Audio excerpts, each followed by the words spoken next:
ಎಲ್ಲ ಮಾಧ್ಯಮದವರು ಹಾಗೂ ಎಲೆಕ್ಟ್ರಾನಿಕ್ ಮೀಡಿಯಾ ವರದಿಗಾರರು ಸಂಪಾದಕರಿಗೆಲ್ಲ ಸ್ವಾಗತ ಬಯಸುತ್ತಾ ಇವತ್ತು ಶಾಸಕರು ಹಿರಿಯರಾಗಿದ್ದಂಥ ಗೋಪಾಲ ಕೃಷ್ಣವರು ಪತ್ರಿಕಾಗೋಷ್ಠಿಯನ್ನು ಉದ್ದೇಶಿಸಿ ಮಾತಾಡ್ತಾರೆ.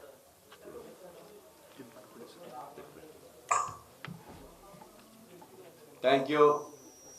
ಎಲ್ಲ ಮಾಧ್ಯಮದವರಿಗೆ ಮತ್ತೊಮ್ಮೆ ಸ್ವಾಗತ ಬಯಸುತ್ತಾ ಈ ಒಂದು ಪತ್ರಿಕಾಗೋಷ್ಠಿಯಲ್ಲಿ ಬೋವಿ ನಿಗಮದ ಅಧ್ಯಕ್ಷರು, ನನ್ನ ಸ್ನೇಹಿತರಾದ ರವಿಕುಮಾರ್ ಅವರೇ, ಸ್ನೇಹಿತರಾದ ಭಾಷಾ ಅವರೇ, ಎಲ್ಲ ಮತ್ತೊಮ್ಮೆ ಸ್ವಾಗತ. ಕರ್ನಾಟಕ ಸರ್ಕಾರ ಮಾನ್ಯ ಮುಖ್ಯಮಂತ್ರಿಗಳು ಶರಾವತಿಯ ಬುಡದಲ್ಲಿ ಶರಾವತಿ ಪಂಪ್ ಸ್ಟೋರೇಜ್ ಅಂತ ಹೇಳಿ ಹೊಸ ಒಂದು ಯೋಜನೆಯನ್ನು ರಾಜ್ಯ ಸರ್ಕಾರ ಘೋಷಣೆ ಮಾಡಿದೆ. ಇದು ಹಿಂದೆ 2017ರಿಂದ ಚಾಲ್ತಿ ಇರುವಂಥದ್ದು. ಈಗ ಅದನ್ನು ಮಾಡಬೇಕಂತ ಹೇಳಿ ಸುಮಾರು 8,644 ಕೋಟಿಯನ್ನು ರಾಜ್ಯ ಸರ್ಕಾರದ ಮುಖ್ಯಮಂತ್ರಿಗಳು, DCM ಅವರು, ಜಾರ್ಜ್ ಸಾಹೇಬರು ಬಿಡುಗಡೆ ಮಾಡಿದ್ದಾರೆ. ಈ ಯೋಜನೆ ಇಡೀ ದೇಶದಲ್ಲೇ ನಂಬರ್ 1 ಯೋಜನೆ. ಈ ಯೋಜನೆ ಇಡೀ ನಮ್ಮ ದೇಶದಲ್ಲಿ ಎಲ್ಲೂ ಇಲ್ಲ, ಅಂಥ ದೊಡ್ಡ ಪ್ರಾಜೆಕ್ಟ್ ಇದು. ಇದು ನಮ್ಮ ಶರಾವತಿ ಡ್ಯಾಮಲ್ಲಿ 1500 ಮೆಗಾವಾಟ್ ಇದಾದರೆ ಇದರಿಂದ 2000 ಮೆಗಾವಾಟನ್ನು ತಗೊಳ್ಳಿಕ್ಕೆ ಅವಕಾಶ ಇದೆ ಇವತ್ತು. ಇದರಲ್ಲಿ ತಲಕಳೆ ಅಣೆಕಟ್ಟಿಂದ ಹಿಡಿದು ಗೇರ್ಸಪ್ಪದ ಅಣೆಕಟ್ಟು ಇವೆರಡೂ ತಗೊಂಡು ಎಲ್ಲ 2 ಅಣೆಕಟ್ಟುಗಳ ಮೂಲಕ ಇವತ್ತು ಈ ಪಂಪ್ ಸ್ಟೋರೇಜು ಇವತ್ತು ಕಾರ್ಯಗತ ಆಗಲಿಕ್ಕೆ ಈಗಾಗಲೇ ಕೇಂದ್ರದಿಂದ ಸಹ ಅಪ್ರೂವಲ್ ಆಗಿದೆ. ಇದು ಯಾಕಂತ ಹೇಳಿದ್ರೆ ಈಗ ಡ್ಯಾಮ್ ಕಟ್ಟಕ್ಕಾಗಲ್ಲ.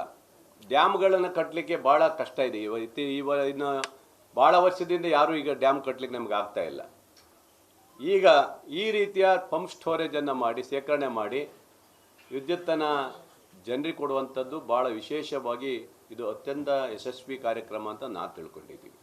ಮುಂದಿನ ಜನ್ರೇಷನಿಗೆ ಈಗ ಕರೆಂಟಿನ ಅಭಾವ ಭಾಳ ಇದೆ. ಇವತ್ತು ಮುಂದೆ ಜನಸಂಖ್ಯೆ ಈಗ ಇರುವಂಥ 6.7 ಕೋಟಿ ಜನಸಂಖ್ಯೆ ಮುಂದೆ ಇನ್ನೂ ಜಾಸ್ತಿ ಹೋಗ್ತಾನೆ ಇರುತ್ತೆ.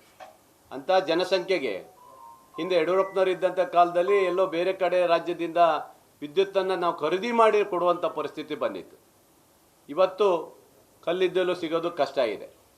ಅಂಥದ್ರಲ್ಲಿ ಇವತ್ತು ಈ ಯೋಜನೆಯನ್ನು ಬೃಹತ್ ಮಟ್ಟದ 8,644 ಕೋಟಿಯ ಈ ಮೊತ್ತದಲ್ಲಿ ಇವತ್ತು ಒಂದು ಯೋಜನೆ ಜಾರಿಯಾಗುತ್ತೆ. ಅದರ ಕಂಪ್ನಿ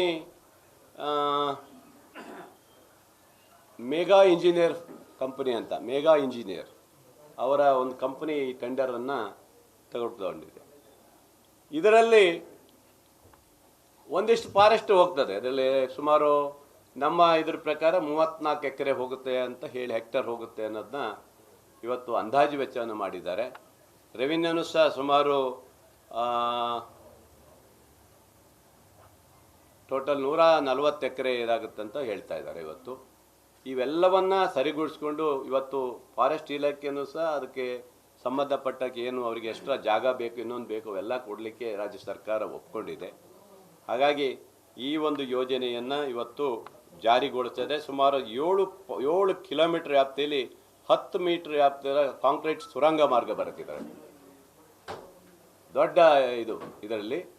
ಹಾಗಾಗಿ ಇದರ ಜೊತೆಗೆ ಇವತ್ತು ಅಲ್ಲಿ ಭಾಳ ಜನರು ತಿಳ್ಕೊಂಬಿಟ್ಟಿದ್ದಾರೆ, ತುಂಬ ಒತ್ತುವರಿ ಆಗುತ್ತೆ, ಭಾಳ ಜನ ಮುಳುಗಡೆ ಸಂತೋಷವ್ರನ್ನೇ ಮತ್ತೆ ತೆರವುಗೊಳಿಸ್ತಾರೆ ಅಂತೇಳಿ ವಾಟ್ಸಪ್ಪಲ್ಲಿ ಇನ್ನೊಂದರಲ್ಲಿ ಸುದ್ದಿ ಮಾಡ್ತಾ ಬಂದಿದ್ದಾರೆ. ಇದರಲ್ಲಿ ಬರೀ ಕೇವಲ 8.5 ಎಕರೆ ಮಾತ್ರ, 8 ಎಕರೆ 32 ಗುಂಟೆ ಮಾತ್ರ ನಾವು ಅದು ತೆಗೆದುಕೊಳ್ತಾ ಇದ್ದೀವಿ. ಇನ್ನೊಂದಿಷ್ಟು ಜನರದ್ದು, ಒಂದು ಸ್ವಲ್ಪ ಜನರದ್ದು ಖಾತೆ ಇಲ್ಲದೆ ಒಂದಿಷ್ಟು ಜನರದ್ದಿದೆ.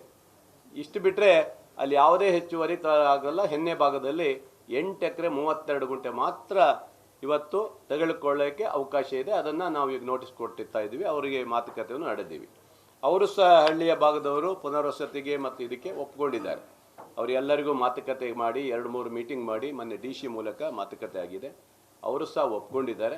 ಒಂದಿಷ್ಟು ಪರಿಸರವಾದಿಗಳು ಹೀಗೆ ಒಂದಿಷ್ಟು ಜನ ಒಂದಿಷ್ಟು ಮಾತಾಡಿದ್ದಾರೆ, ಬಿಟ್ಟರೆ ಬೇರೆ ಏನೂ ಇಲ್ಲ. ಇದು ಇಷ್ಟು ಇದ್ದರೆ ಇದರಲ್ಲಿ ಆಮೇಲೆ ನೀರಿನ ಹರಿವು ಮತ್ತು ಇತರ ಬಗ್ಗೆ ಪರಿಸರದ ಹಾನಿ ಅಂತೆಲ್ಲ ಭಾಳ ಜನ ಹೇಳಿದ್ದಾರೆ. ಇದು ಯಾವುದೂ ಹಾನಿ ಆಗೋಕ್ಕೆ ಸಾಧ್ಯ ಇಲ್ಲ.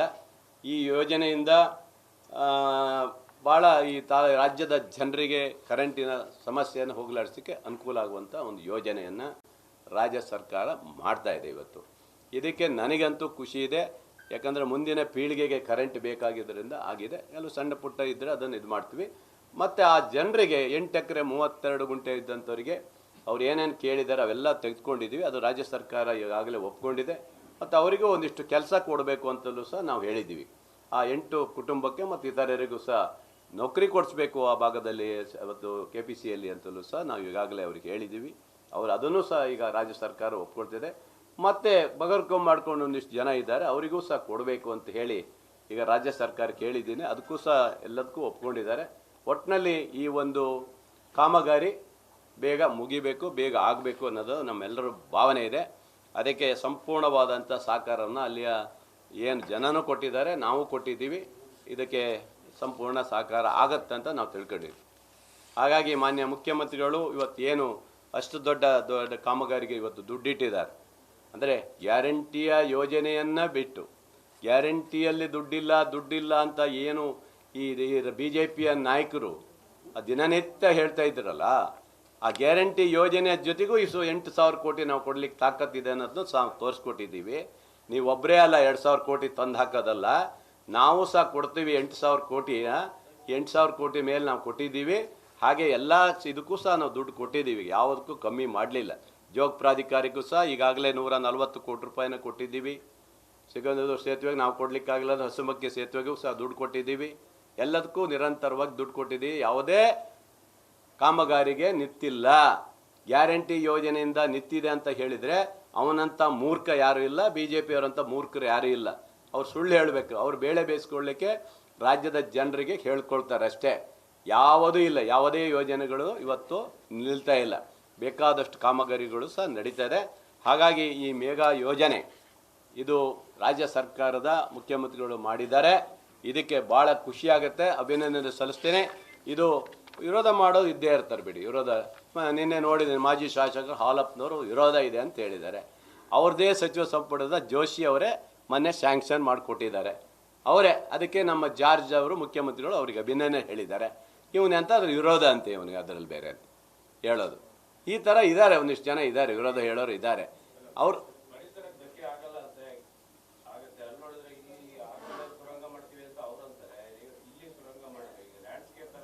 ಅಲ್ಲ ಹೇಳ್ತೀನಿ, ಅದನ್ನೆಲ್ಲ ಹೇಳ್ತೀನಿ. ನೋಡಿ, ಪರಿಸರ ಹಾಳಾಗಲ್ಲ ಅಂತ ಯಾರೂ ಹೇಳಲ್ಲ, ಹಾಳಾಗೇ ಆಗುತ್ತೆ. ಹಂಗಾರೆ ನ್ಯಾಷನಲ್ ಹೈವೇ ಮಾಡ್ತಿರಲ್ಲ, ಒಂದು ತುಮಕೂರಿಂದ ಇಲ್ಲಿ ಮಾಡ್ಬೇಕಾದ್ರೆ ಎಷ್ಟು ಸಾವಿರ ಇವತ್ತು ಫಾರೆಸ್ಟ್ ಹೋಗಿದೆ. ಹಂಗಾರೆ ಅದು ಪರಿಸರ ಅಲ್ವಾ? ಅದನ್ನ ಯಾಕೆ ನಿಲ್ಲಿಸಿಲ್ಲ ನೀವು? ಹಂಗಾದ್ರೆ ನಿಲ್ಲಿಸಿಲ್ಲ ಅವರು. ಪರಿಸರವಾದಿಗಳು ಯಾಕೆ ಕಣ್ಣು ಮುಚ್ಕೊಂಡಿದ್ದಾರೆ? ಈಗ ಉದಾಹರಣೆ ನೋಡಿ, ಈಗ ನಮ್ಮ ಶಿವಮೊಗ್ಗದಿಂದ ಈಗ ಸಾಗರ ಗಡಿವರೆಗೂ ಈಗ ಮತ್ತೆ ಹೈವೇ ಶುರುವಾಗುತ್ತೆ. ಎಷ್ಟು ಎಕರೆ ಅಂತ ಕೇಳಿದ್ದೀರಾ? ಎಷ್ಟು ಮರ ಹೋಗುತ್ತೆ ಅಂತ ನೋಡಿದ್ದೀರಾ? ಹಾಗಾಗಿ ಬೇಕಾದಷ್ಟು ಹೋಗುತ್ತೆ. ಒಂದು ಯೋಜನೆ ಮಾಡಬೇಕಾದ್ರೆ ಬೇಕಾದಷ್ಟು ಪರಿಸರ ಹಾಳಾಗುತ್ತೆ. ಅದಕ್ಕೆ ಸಂಪರ್ಕವಾಗಿ ನಾವು ಬೇರೆ ಮಾಡಬೇಕು. ಅದಕ್ಕೆ ನಾವು 32 ಎಕರೆಗೂ ಏನಿದೆ ಅದಕ್ಕೆ ಹೆಚ್ಚುವರಿ ಕೊಡಲಿಕ್ಕೆ ರಾಜ್ಯ ಸರ್ಕಾರ ನಾವು ಒಪ್ಕೊಂಡಿದ್ದೀವಿ. ಅದನ್ನು ಗಿಡ ನೆಡಲಿಕ್ಕೂ ವ್ಯವಸ್ಥೆ ಮಾಡಬೇಕಂತ ಹೇಳಿ ಹಾಗಾಗಿ ಈ ಯೋಜನೆ ಮಾಡ್ತಾ ಇದ್ದೀವಿ. ಅದರ ಜೊತೆಗೆ ಇವತ್ತು ಸಿಗಂದೂರು ಸೇತುವೆ ಉದ್ಘಾಟನೆ ಆಗಿದೆ. ಆ ಉದ್ಘಾಟನೆ ಆದ ನಂತರ ಅದರ ಕೆಳಭಾಗದಲ್ಲಿ ಇವತ್ತು ಲಾಂಚ್ಗಳು ಓಡಾಡ್ತಾ ಇದ್ದಾವೆ. ಆ ಲಾಂಚ್ಗಳಿಗೆ ಇನ್ನು ಮುಂದೆ ಕೆಲಸ ಇಲ್ಲ ಅಂತೇಳಿ ಭಾಳ ಜನ ಅದರ ಬಗ್ಗೆ ಇದು ಮಾಡ್ತಾ ಇದ್ದಾರೆ. ನಾನು ಮಾನ್ಯ ಪ್ರವಾಸೋದ್ಯಮ ಸಚಿವರ ಜೊತೆಗೆ HK ಪಾಟೀಲ್ ಹತ್ರನೂ ಸಹ ಮೊನ್ನೆ ಮಾತಾಡಿ ಬಂದಿದ್ದೀನಿ. ಆ 2 ಲಾಂಚ್ಗಳನ್ನು ನಾವು ಇವತ್ತು ಹೋಟೆಲ್ ಮಾಡಬೇಕು. ಹೋಟೆಲ್ಗಳಾಗಿ ಮಾಡಿಬಿಟ್ಟು ಬೋಟ್ಗಳನ್ನು ಬಿಟ್ಟು ಪ್ರವಾಸೋದ್ಯಮದಿಂದ ಒಂದು 10 ಬೋಟ್ಗಳನ್ನು ಬಿಟ್ಟು ಆ ಬೋಟ್ ಮೂಲಕ ಆ ಲಾಂಚಿಗೆ ಅಲ್ಲೆಲ್ಲ ಸುತ್ತಾಡಿ ಬಂದು ಆ ಲಾಂಚಾಗಿ ಹೋಗಿ ಅಲ್ಲಿ ತಿಂಡಿ ಊಟ ಮಾಡಲಿಕ್ಕೆ ಅವಕಾಶ ಮಾಡಿಕೊಡ್ಬೇಕು ಅಂತ ರೀತಿಯಲ್ಲಿ ಇದೆ.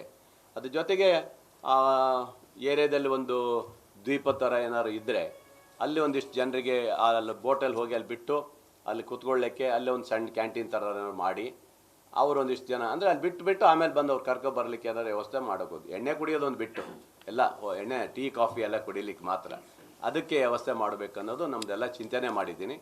ಮಾನ್ಯ ಮಂತ್ರಿಗಳು ಸಹ ಒಪ್ಕೊಂಡಿದ್ದಾರೆ, ನಾನು ಬರ್ತೀನಿ. ಒಳ್ಳೆ ಸುಂದರವಾಗಿ ಮಾಡಿಕೊಡೋಣ ಅಂತ ಹೇಳಿದ್ದಾರೆ. ಯಾಕಂದರೆ 2 ಬೋಟ್ ಈಗ ಆಲ್ರೆಡಿ ಇದೆ, ಅದನ್ನು ಸುಮ್ಮನೆ ಅಲ್ಲಿ ನಿಲ್ಲಿಸೋ ಬದಲು ಒಂದು ಪ್ರವಾಸಿಗರಿಗೆ ಒಂದು ಒಳ್ಳೆಯ ಒಂದು ವ್ಯವಸ್ಥೆ ಮಾಡಬೇಕಂತೇಳಿ ರಾಜ್ಯ ಸರ್ಕಾರದ ಯೋಜನೆ ಆಗಿದೆ. ಮುಂದೆ ಅದನ್ನು ಮಾಡಬೇಕಂತ ಈಗಾಗಲೇ ತೀರ್ಮಾನ ಮಾಡಿದ್ದೀನಿ. ಅದಕ್ಕೆ ಈಗಾಗಲೇ ಒಪ್ಪಿಗೆ ಕೊಟ್ಟಿದ್ದಾರೆ. ಈ ಥರ ಒಂದು ಯೋಜನೆ. ಯಾರು?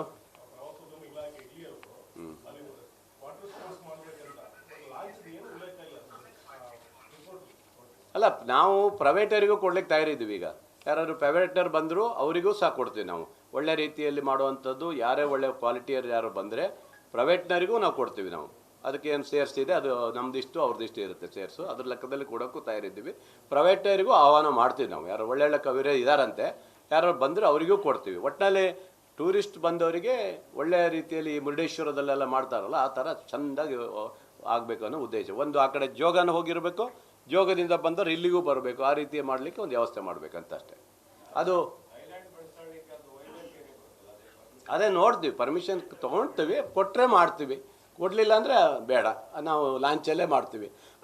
ಲಾಂಚಲ್ಲಿ ಒಂದು ಪಾನಿಪುರಿ, ಬೇಲ್ಪುರಿ ಎಲ್ಲ ವೆಜ್ ಸಿಗುವಂಥದ್ದು ಒಂದು ಲಾಂಚಲ್ಲಿ, ಇನ್ನೊಂದರಲ್ಲೇ ನಾನ್ ವೆಜ್ ಸಿಗುವಂಥ ಇದರಲ್ಲಿ ಅದಕ್ಕೊಂದು ಮಾಡಬೇಕಂತ ಒಳ್ಳೆ ಹೋಟೆಲ್ಗಳು ಮಾಡಬೇಕನ್ನೋದಿದೆ. ಭಾಳ ಜನರಿಗೆ ಇಷ್ಟ ಆಗುತ್ತೆ. ಎಲ್ಲ ಒಂದು ರೌಂಡ್ ಹೊಡ್ಕೊಬಂದು ಲಾಸ್ಟಿಗೆ ಲಾಂಚ್ ಒಳಗೆ ಹೋಗಿ ಅಲ್ಲಿ ಊಟ ತಿಂಡಿಯನ್ನು ಮಾಡ್ಕೊಬರ್ಬೇಕು ಅನ್ನೋದಿದೆ. ಅದಕ್ಕೆ ಯೋಚನೆ ಮಾಡ್ತಾ ಇದ್ದೀವಿ. ಅದು ನನ್ನೊಂದು ಕನಸಿದೆ, ಅದು ಮಾಡಬೇಕಂತ. ಅದಕ್ಕೆ ಎಷ್ಟೇ ಅಮೌಂಟ್ ಆದರೂ ಸಹ ಕೊಡ್ತೀನಿ ಅಂತ HK ಪಾಟೀಲ್ ಅವ್ರು ಹೇಳ್ಯಾರೆ. ಹಾಗಾಗಿ ಅದು ಮಾಡಿ.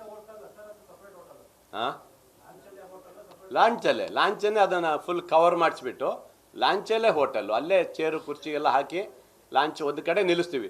ಆ ಮೂಲೆಗೆ ಒಂದು ನಿಲ್ಲಿಸಿದ್ರೆ ಆ ಕಡೆ ಮೂಲೆಗೆಲ್ಲ ಒಂದು ಕಡೆ ನಿಲ್ಲಿಸಿರ್ತೀವಿ. ಅವು ಅಲ್ಲೇ ಇರ್ತಾವೆ, ಅವು ಎಲ್ಲೂ ಹೋಗಲ್ಲ. ಈ ಬೋಟಲ್ಲಿ ಮಾತ್ರ ಎಲ್ಲಿ ಬೇಕಾದ್ರೂ ನಿಮಗೆ ಸುತ್ತಾಡ್ಸ್ಕೊಂಡು ಬಂದು ಆ ಲಾಂಚಿಗೆ ಬರಲಿಕ್ಕೆ ಅವಕಾಶ ಮಾಡಿಕೊಡ್ತೀವಿ. ಅದೇನಾದ್ರು ಮಧ್ಯ ದ್ವೀಪ ಇದೆಯಲ್ಲ, ಅದೇನಾದ್ರು ಕೊಟ್ಟರೆ ಅಲ್ಲೊಂದು ಸ್ವಲ್ಪ ಪ್ರವಾಸಿಗರಿಗೆ ಕೂರಲಿಕ್ಕೆ ಒಂದಿಷ್ಟು ವ್ಯವಸ್ಥೆ ಮಾಡೋಕ್ಕೆ ಅವಕಾಶ ಇದೆ, ಕೊಟ್ಟರೆ. ಇಲ್ಲ ಅಂದರೆ ಅದು ಬಿಟ್ಬಿಡ್ತೀವಿ. ಮಾಡೋಕ್ಕೆ ಬೇಡ ಅಂತ ಯಾರೂ ಹೇಳಿಲ್ಲ. ನಾವು ಮಾಡಲಿಕ್ಕೆ ಯಾರಾದ್ರು ಮಾಡ್ಬೋದು. ಅದು ಅಲ್ಲಿ ಯಾವ ಥರ ಆಗುತ್ತೆ, ಆ ಜಾಗಕ್ಕೆ ಏನಂತ ನೋಡ್ಬೇಕು. ಯಾಕಂದರೆ ಅಲ್ಲಿ ಆ ಕಡೆ ಹೋದರೆ ಅದು ಡ್ಯಾಮ್ ಒಳಗಡೆ ಇದೆಯಲ್ಲ, ಎದುರು ಡ್ಯಾಮ್ ಒಳಗಡೆ ಆಗಿದೆ, ಏನು ಮಡೆನೂರು ಡ್ಯಾಮ್ ಇದೆ. ಅವೆಲ್ಲ ಹೋಗೋದು ಭಾಳ ಕಷ್ಟ ಇರ್ಬೋದು.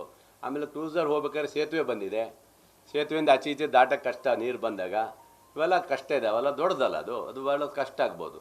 ಹಂಗೆ ಮಾಡೋಕ್ಕೆ ನಾವು ಬೇಡ ಅನ್ನೋದಲ್ಲಪ್ಪ.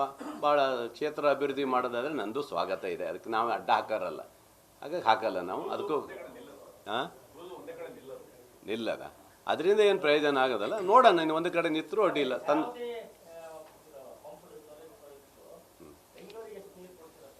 ಕೊಡಲ್ಲ, ಅದು ನಿಲ್ಲಿಸಿದ್ದೀವಿ. ಬೆಂಗಳೂರಿಗೆ ಹೋಗುವಂಥ ಶರಾವತಿ ನೀರನ್ನು ಕೊಡಬೇಕಂತ ಏನು ಪ್ರಸ್ತಾವನೆ ಬಂತು, ಸ್ವಾಮೀಜಿಗಳು ಈ ಥರರೆಲ್ಲ ಒಂದು ಸ್ವಲ್ಪ ಅಪಸ್ವರ ಮಾಡಿದರು. ಅದರಿಂದ ಬೇಡ, ಆ ಭಾಗದ ಜನ ಶರಾವತಿ ನದಿಯ ನೀರನ್ನು ಕೊಡೋದು ಬೇಡ, ನಮಗೆ ಭಾವನೆಗಳಿದ್ದಾವೆ ಅದ್ರ ಬಗ್ಗೆ ಅಂತ ಹೇಳಿದ ಮೇಲೆ ಮೊನ್ನೆ ಉಪಮುಖ್ಯಮಂತ್ರಿಗಳಾದ ಚರ್ಚೆ ಮಾಡಿದ ಮೇಲೆ ನೀನೇನು ಹೇಳ್ತೀಯ ಅದೇ ಮಾಡು ಅಂತ ಹೇಳಿದರು. ನೀವು ಬೇಡ ಅಂದರೆ ಕ್ಲೋಸ್ ಮಾಡ್ತೀನಿ ಅಂದರು. 21,000 ಕೋಟಿ ಇಟ್ಟಿದ್ರು, ಅದನ್ನು ಕ್ಲೋಸ್ ಮಾಡಿದ್ದಾರೆ. ಅದ್ಯಾವುದು ಆ ಥರ ಇಲ್ಲ, ಸದ್ಯಕ್ಕೆ ಇಲ್ಲ.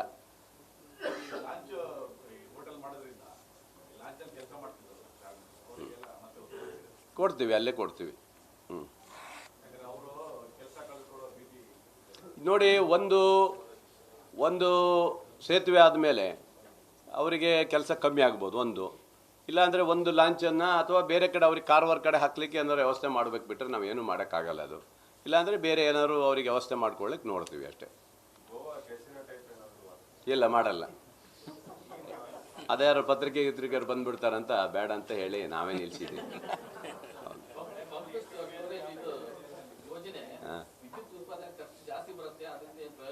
ಸರ್, ಅದೆಲ್ಲ ಸುಮ್ಮನೆ ಇವರೇ ಒಂದಿಷ್ಟು ಜನ ಹೇಳೋದಷ್ಟೇ. ಅದು ಒಂದಿಷ್ಟು ಜನ ಅದನ್ನು ಸುಮ್ಮನೆ ಅವ್ರಿಗೆ ಗೊತ್ತಿಲ್ಲದೇ ಸುಮ್ಮನೆ ವಾಟ್ಸಪ್ಪಲ್ಲಿ ಫೇಸ್ಬುಕ್ಕಲ್ಲಿ ಬಿಡ್ತಾ ಇದ್ದಾರೆ.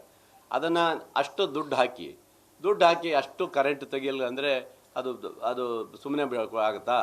ಸುಮ್ಮನೆ ಮಾಡ್ತಾರಾ? ಅದಕ್ಕೆಲ್ಲ ಟೆಕ್ನಿಕಲ್ಲು, ಇಂಜಿನಿಯರು ಎಲ್ಲ ಇರ್ತಾರೆ. ಅವ್ರನ್ನೆಲ್ಲ ನೋಡಿಕೊಂಡೇ ಮಾಡಿರ್ತಾರೆ. ಸುಮ್ಮನೆ ಏನು ಮಾಡಲಿಕ್ಕಿಲ್ಲ, ಖಂಡಿತ ಆಗುತ್ತೆ. 1500 ಕೊಡೋವಂಥ ಶರಾವತಿ 2000 ಮೆಗಾವಾಟ್ ಸಿಗುತ್ತಂದರೆ ಈ ಯೋಜನೆ ನಿಜವಾಗ್ಲೂ ಖುಷಿಯಾಗುತ್ತೆ. ಆಗಬೇಕಿದು, ಯಾಕಂದರೆ ಮುಂದಿನ ಜನ್ರೇಷನಿಗೆ ಒಳ್ಳೇದಾಗತ್ತೆ. ಯಾಕಂದರೆ ಇಷ್ಟು ದೊಡ್ಡ ನಮ್ಮ ಶರಾವತಿನೇ 1500, ಇದು 2000.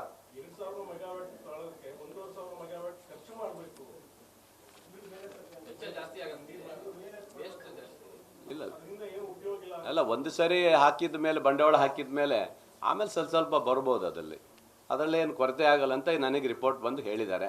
ಆದರೆ ಮಾಡ್ತಾರೆ ಅದರ ಈಗ ಶರಾವತಿ ನದಿಯಿಂದ ಬೆಂಗಳೂರಿಗೆ ತಗೊಂಡು ಹೋಗ್ಬೇಕಾದ್ರೆ ಅದು ಹಾಗೆ ಖರ್ಚು ಬರಲ್ವಾ, ಕರೆಂಟ್ ಬಿಲ್ಲು ಎಲ್ಲ ಬರ್ತದೆ, ಅದೆಲ್ಲ ಇದ್ದೇ ಇರ್ತದೆ ಹಾಗೆ. ಆದರೆ ನೋಡೋಣ, ಒಂದು ಯೋಜನೆಯನ್ನು ಜಾರಿಗೊಳಿಸಿ ಜನರಿಗೆ ಸಿಗುವಂಥದ್ರಲ್ಲಿ ಮಾಡಬೇಕು. ಅದನ್ನು ಅಸಡ್ಡೆ ಮಾಡಿ ಮತ್ತು ಬರ್ದಂಗೆ ಮಾಡೋದಂತ ಅಲ್ಲ. ಎಷ್ಟೊಂದು ದುಡ್ಡು ಹಾಕಿದ ಮೇಲೆ ಜನರಿಗೆ ಸಿಗಬೇಕು, ವಿದ್ಯುತ್ ಸಿಗುವಂಥ ರೀತಿಯಲ್ಲಿ ರಾಜ್ಯ ಸರ್ಕಾರ ಮಾಡಬೇಕು. ಅದನ್ನು ನಾನು ಹೇಳ್ತಾ ಇದ್ದೀನಿ. ಇವತ್ತು ನಾನು ಸಹ ಜನರ ಪರವಾಗಿ. ಇಷ್ಟೊಂದು ದುಡ್ಡು ಹಾಕಿ ಅದರಲ್ಲಿ ಯೋಜನೆಯಲ್ಲಿ ಏನಾದರೂ ದುಡ್ಡು ಇದು ಬರಲಿಲ್ಲ ಅಂತ ಹೇಳಿದ್ರೆ, ಆ ಯೋಜನೆ ಇಂಜಿನಿಯರ್ ಯಾರ ಥರ ಅವನ ಮೇಲೆ ಆಕ್ಷನ್ ತಗೋಬೇಕು, ಅವ್ನು ಸಸ್ಪೆಂಡ್ ಮಾಡಿ ಮನೆ ಕಳಿಸ್ಬೇಕು ಅಷ್ಟೇ. ಪರಿಸರವಾದಿಗಳು ವಿರೋಧ ಮಾಡ್ತಾರಲ್ಲ, ಅದಕ್ಕಲ್ಲ, ಅವ್ರದ್ದು ಬೇರೆನೇ ಇರುತ್ತೆ. ಅವ್ರು ಎಲ್ಲದಕ್ಕೂ ವಿರೋಧ ಮಾಡ್ತಾರೆ. ಅವ್ರು ಮಾಡ್ತಾರೆ ಅಂತ ಹೇಳಂಗೆ ಹೈವೇ ನಿಲ್ಸಿದ್ದೀರಾ? ಹೈವೇ ಯಾರು ನಿಲ್ಸಿದ್ದೀರಾ ಹೇಳಕ್ಕೆ ಹೇಳಿ ಅವ್ರಿಗೆ. ಹೈವೇಲಿ ಎಂತೆಂಥ ಮರ ಕಡ್ದಾಕಿ ಎಷ್ಟೆಷ್ಟು ಮರ ಕಡ್ದಾರ. ಈಗ ಆನಂದಪುರದಿಂದ ಇದಕ್ಕೆ ಮಾರ್ಕ್ ಹಾಕ್ಯಾರ. ಈಗ ಎಷ್ಟು ಎಕರೆ ಈಗ? ಅಷ್ಟು ಎಕರೆ ಯಾರು ಕೊಡ್ತಾರೆ ಹಂಗಾರೆ ಅವ್ರು ನಿಲ್ಸಕ್ಕೆ ಹೇಳಿ, ನಮ್ದೇನು ಅಭ್ಯಂತರ ಇಲ್ಲಪ್ಪ. ಅವರು ಅದು ನಿಲ್ಸಿದ್ರೆ ನಾವು ನಿಮಗೆ ಸಪೋರ್ಟ್ ಮಾಡ್ತೀವಿ. ಹೈವೇದ ಕಡಿಲಿಕ್ಕೆ ಇಲ್ಲ, ಶರಾವತಿ ಸೇತುವೆ ಕಟ್ಟಬೇಕಾದ್ರೆ ಪರಿಸರ ಹೋಯ್ತು, ಅದಕ್ಕೆ ಇಲ್ಲ, ಇವ್ರದ್ದು ಏನು ತಕರಾರು ಇಲ್ಲ ಅಲ್ವಾ?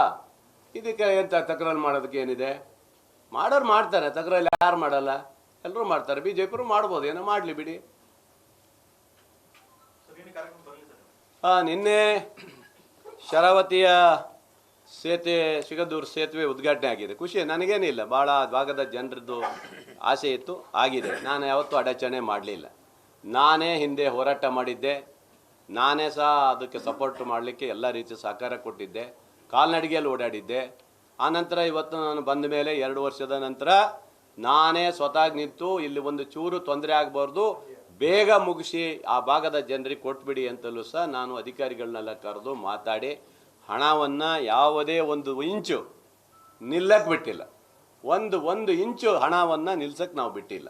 ಹಂಗೆ ತಕ್ಷಣ ಮಾಡಿಕೊಟ್ಟು ಎಲ್ಲ ಮಾಡಿಕೊಟ್ಟಿದ್ದೀವಿ. ಆದರೆ ಇವತ್ತು ಆ ಸೇತುವೆ ಮಾಡಬೇಕಾದ್ರೆ ಸೇತುವೆ ಒಂದೇ ಅಲ್ಲ, 2,000 ಕೋಟಿ ರೂಪಾಯಿಯ ಒಂದು ಯೋಜನೆಯನ್ನು ಇವತ್ತು 3-4 ಕಡೆ ಯೋಜನೆಯನ್ನು ಜಾರಿಗೊಳಿಸ್ಬೇಕಾದ್ರೆ, ಉದ್ಘಾಟನೆ ಮಾಡಬೇಕಾದ್ರೆ ಈ ರಾಜ್ಯದ ಮುಖ್ಯಮಂತ್ರಿಗಳನ್ನು ಕರೀಲಿಕ್ಕೆ ನಿಮಗೆ ಯೋಗ್ಯತೆ ಆಗಲ್ಲ ಅಂದರೆ ಏನು ಅರ್ಥ? ಏನಿದು? ಒಂದೇ ಸೇತುವೆ ಆದರೆ ಪರವಾಗಿಲ್ಲ, ಹೆಂಗ ನಡ್ಕೊಂಡು ಹೋಗ್ತಿತ್ತು. 2,000 ಕೋಟಿ ಇವತ್ತು ಅವರು ನಿನ್ನೆ ಶಂಕುಸ್ಥಾಪನೆ ಉದ್ಘಾಟನೆ ಎಲ್ಲ ಮಾಡಿದ್ದಾರೆ. ಇವತ್ತು ಒಬ್ಬ ಮುಖ್ಯಮಂತ್ರಿಗೆ 3 ದಿವಸ ಹೋಗ್ಬಿಟ್ಟು ನೀವು ಕಾರ್ಡ್ ಕೊಟ್ಟು ಬನ್ನಿ ಅನ್ನೋಕ್ಕೆ ಇದೇನು ಮದುವೆ ಕಾರ್ಡಾ?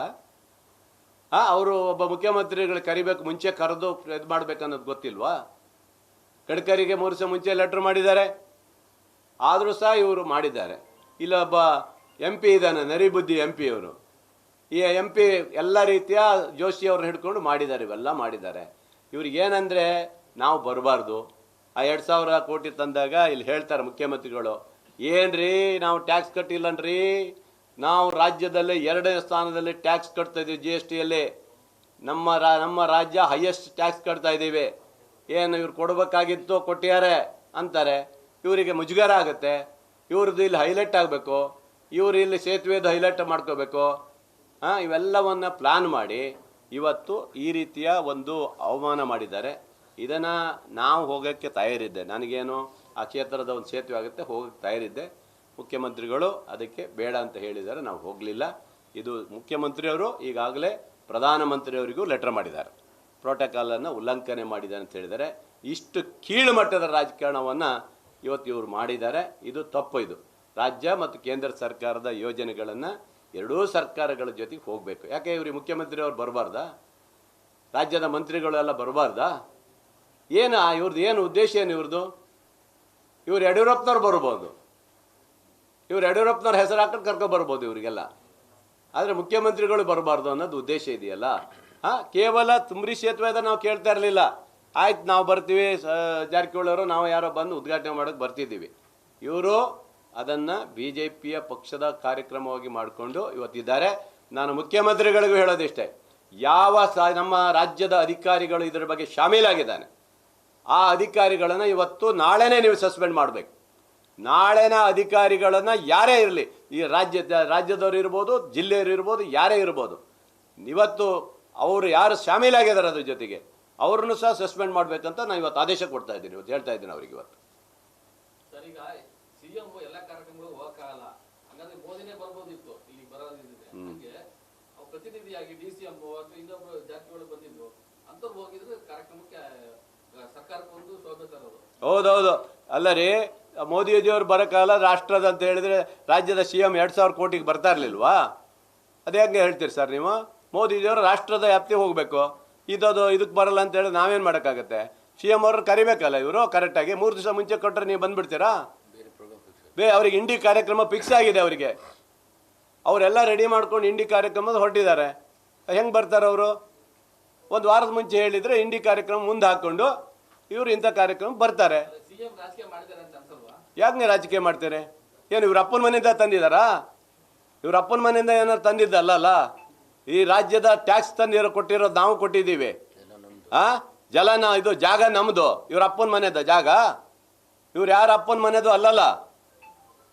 ಇವ್ರು ಯಾರ ಅಪ್ಪನ ಮನೆಯ ಜಾಗ, ಇವ್ರ ಅಪ್ಪನ ಮನೆದ ದುಡ್ಡಾಗಿದ್ರೆ ನಮ್ಮನ್ನು ಕೇಳಬೇಡಿ.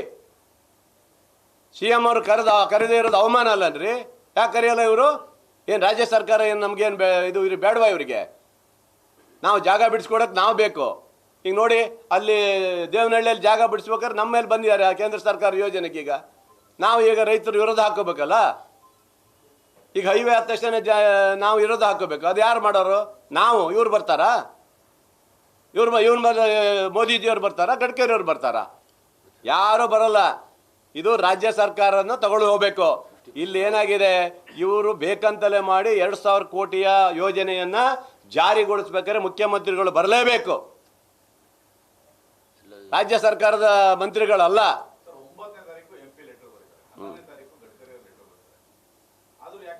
ಏನು 11ನೇ ತಾರೀಕು ಎಷ್ಟು? 13, 11, 12, 13, 14, 13 2 ದಿವಸಕ್ಕೆ ಆಗತ್ತಾ? MP ಏನು MP ಆಹ್ವಾನ ಕೊಟ್ಟರೆ ಆಗ್ಬಿಡ್ತದ? ಕೇಂದ್ರದ ಒಂದು ಇದರಲ್ಲಿ ಕಳಿಸ್ಬೇಕು ಅವರು. ಪ್ರೋಟೋಕಾಲ್ ಕಳಿಸ್ಬೇಕಲ್ರಿ. ನನಗೆ ಮನೆಗೆ ನನಗೆ 13ನೇ ತಾರೀಕು ಬಂದಿದೆ ನನಗೆ ಕಾರ್ಡು. ಅಂದರೆ ಅವ್ರು ಏನಾಗಿತ್ತು ಅಂದರೆ, ಮಾಡಬೇಕೋ ಬೇಡ ಸುಮ್ಮನೆ ನಮಗೆ ನಾಟಕ ಆಡಿಸಿದ್ರು. ಇನ್ನೂ ಆಗಿಲ್ಲ, ಫಿಕ್ಸ್ ಆಗಿಲ್ಲ ಅಂತ ಹೇಳ್ಕೊಂಡು ಬಂದಿದ್ದಾರೆ. ಆಮೇಲೆ ಕಾರ್ಡ್ ಬಂದ ಮೇಲೆ ಪಕ್ಕ ಆಗಿದ್ದದು. ಅಧಿಕಾರಿಗಳಿಗೂ ಯಾರಿಗೂ ಸರಿಯಾಗಿ ಗೊತ್ತಿಲ್ಲ. ನಮಗೆ ಅಧಿಕಾರಿಗಳು ಬಂದು ಲಾಸ್ಟಿಗೆ 13ನೇ ತಾರೀಕು ಕೊಟ್ಟಿದ್ದಾರೆ, ಬೆಳಿಗ್ಗೆ ಬಂದು ಕೊಟ್ಟಿದ್ದಾರೆ. ಬೇಡ, ಒಂದು 15 ವಾರದ ಮುಂಚೆ ಕರೀಲಿ ಅಲ್ವಾ? ನಾವು ಹೋಗಿ ಮುಖ್ಯಮಂತ್ರಿ ಕರಿಬೇಕಾದ್ರೆ ಒಂದು 15-20 ದಿವಸ ಮುಂಚೆ ಹೋಗಿ ಬರ್ತೀವಿ. ಸರ್ ಹಿಂಗಿದೆ ಬರಬೇಕು ಅಂತ ಕರಿತೀವಿ. ಇವರು ಬಂದು 3 ದಿವಸಕ್ಕೆ ಇವ್ರು ಬಂದುಬಿಡ್ಬೇಕಂತ ಮುಖ್ಯಮಂತ್ರಿಗಳು. ಹಾಗಾದ್ರೆ ಮೋದಿಜಿಯವ್ರು ಅವತ್ತು ಕರೆದ ಬಂದ್ಬಿಡ್ತಾರಾ? ಮೋದಿಜಿ ಮೇಲಿಂದ ಇಳಿದಿದ್ದಾರೆ, ಮತ್ತೆ ಸಿದ್ದರಾಮಯ್ಯ ಕೆಳಗೆ ಇಳಿದಾರನ? ಏನ್ರಿ ನ್ಯಾಯ ಬೇಕಲ್ಲ. ನಮಗೇನು ಬೇಡ, ಆ ಥರ ಏನಿಲ್ಲ. ಈ ರಾಜ್ಯದ ನಮ್ಗೆ ಹಕ್ಕಿದೆ, ರಾಜ್ಯದ ಸರ್ಕಾರದ ಟ್ಯಾಕ್ಸ್ ಇದೆ.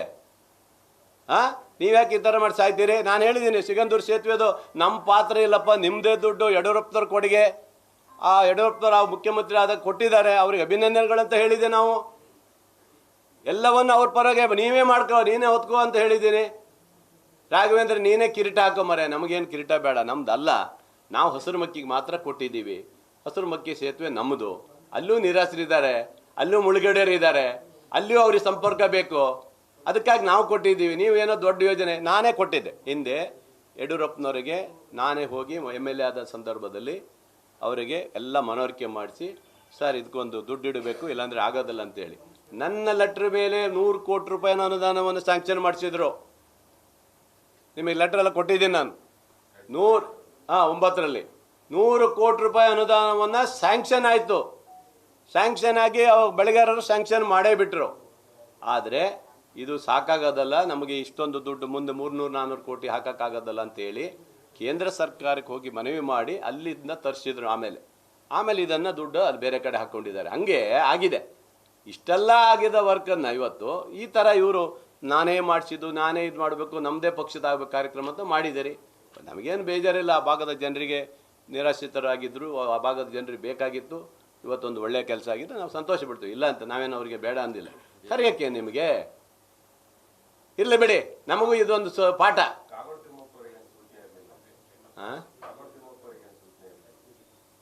ತಿಮ್ಮಪ್ಪನವ್ರು ಪಾಪ ಅವ್ರಿಗೆ ನೀವೇನಲ್ಲ, ಅವ್ರಿಗೇನು ಯಾವ ಕರೆದು ಬರ್ತಾರೆ, ಅವ್ರಿಗೇನಿಲ್ಲ ಪಾಪ. ಅವರು ಯಾವುದಕ್ಕೂ ಇಲ್ಲ ಅನ್ನೋದಲ್ಲ, ಅವ್ರು ಬರ್ತಾರೆ, ಅವ್ರಿಗೇನು.